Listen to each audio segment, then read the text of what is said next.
Don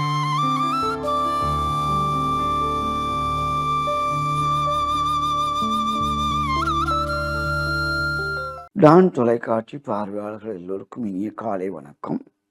உளவளம் உளநலம் பேணவே மகிழ்வான வளமிக்க வாழ்வுக்கு உன் கடமையில் கண்ணாக இருந்தால் உன் வெற்றியும் உறுதியாக இருக்கும் என்ற தலைப்பில் நாம் செய்கின்ற எதிலும் பற்று வைத்து உறுதியாக செயற்பட வேண்டும் என்று விளக்க விரும்புகிறேன். ஏனென்றால் சில நிறுவனங்களில் நீங்கள் வேலை செய்ய நீங்கள் கண்டிருப்பீங்கள். சில முதலாளிமார் தொழிலாளர் ஏசுவினம் தொழிலில் பற்றிருக்கணும். செய்யும் தொழிலே தெய்வம். தொழிலை வணங்க வேண்டும், தொழிலில் பற்று வைத்திருக்க வேண்டும், தொழிலில் விசுவாசமா இருக்கணும், தொழிலை நம்ப வேணும். அதன்படிக்கு தொழிலை கண்ணியமாக கவனமாக அவதானமாக செய்ய வேண்டும். எல்லா நிறுவனங்களையும் மேலாண்மைக்காரர் சொல்லுவாங்க, கீழே உள்ள மேலே உள்ளாக்கள் கீழே உள்ள. அதுதான் தொழில், தொழில் பக்தி என்று சொல்லுவாங்க. இதை நாங்கள் கடைப்பிடிக்கிறோமா? அவ்வாறு கடைப்பிடிச்சோம்னா நாங்கள் பதவி உயர முடியும். அல்லது எங்கேயோ ஒளிஞ்சிருந்து முதலாளி பார்த்துட்டு இவன் கடுமையாக உழைக்கலாம், இவனைத்தான் வேலைக்கு வச்சுக்கோங்க, கொஞ்சம் பதவி உயர்வை கூட்டலாம், அல்ல சம்பள உயர்வை கூட்டி தரலாம். அதை நாங்கள் நினைக்கிறோமா?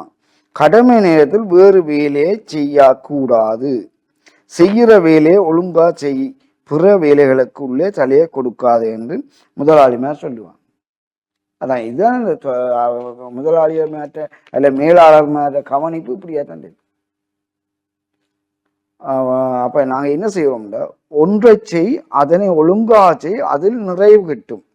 ஒன்றை செய் அதனை ஒழுங்கா செய் அதில் நிறைவு கிட்டும். நீங்க எதை செய்யறீங்களோ அது ஒன்றிலேயே மூழ்கி போங்க, சரியா வரும், திறமா இருக்கு. ஒரு வேலையில் இருந்து கொண்டு பல வேலைகளை செய்ய முற்பட்டால் ஒன்றும் ஒழுங்காக நடக்காது. உதாரணமாக சொல்லுவேன், கடல்ல 2 போர்டில் காலை வச்சுக்கொண்டு நீங்க பயணிக்க முடியுமா?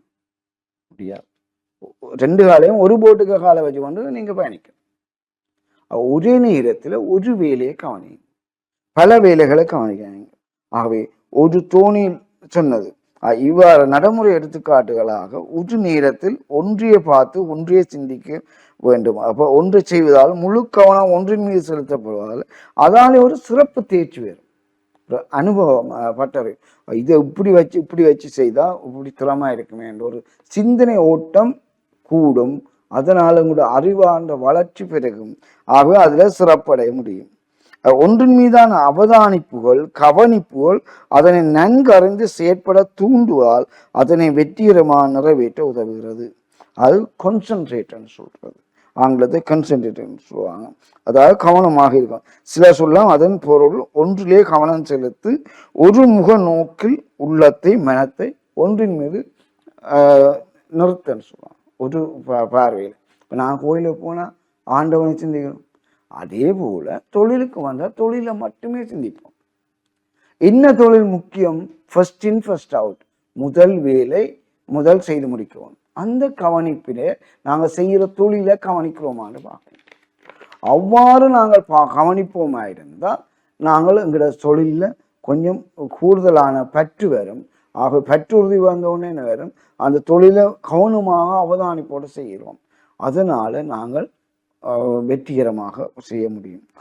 உன் கடமையில் கண்ணாக இரு, வெற்றி நிச்சயம் என்றால் எண்ணுவதெல்லாம் நினைப்பதெல்லாம் ஒன்றின் மீது இருப்பின் அதனை சிறப்பாக செய்ய உள்ளம் தூண்டும், உள்ளத்தால தூண்டும். அதனால உங்களோட செயலை திறம்பட நிறைவேற்றக்கூடியதாக வாய்ப்பு இருக்கு.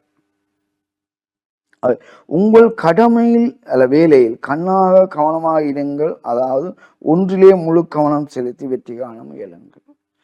இதுதான் உங்களோட வெற்றிக்கான அத்திவாரம். எந்த இடத்திலும் எந்த தொழிலும் எந்த இடத்திலும் எந்த பணியிலும் ஒரு செயலில் ஒரு நேரத்தில் ஒரே கவனிப்பாக ஒரே அவதானிப்பாக ஒன்றையே பற்றுறுதியுடன் செய்து முடிப்பதனூடாக திறம்பட செய்ய முடியும். அதே வேளை வெற்றிகரமாக செய்ய முடியும். கன்சன்ட்ரேஷன், அதாவது கவனிப்பு, ஒன்றிலேயே அவதானத்தை செலுத்தி வெற்றிகரமாக உங்களோட முயற்சிகளில் இறங்கி வெல்ல வேண்டும் என்று கூறி விடைபெறுகின்றேன். நன்றி.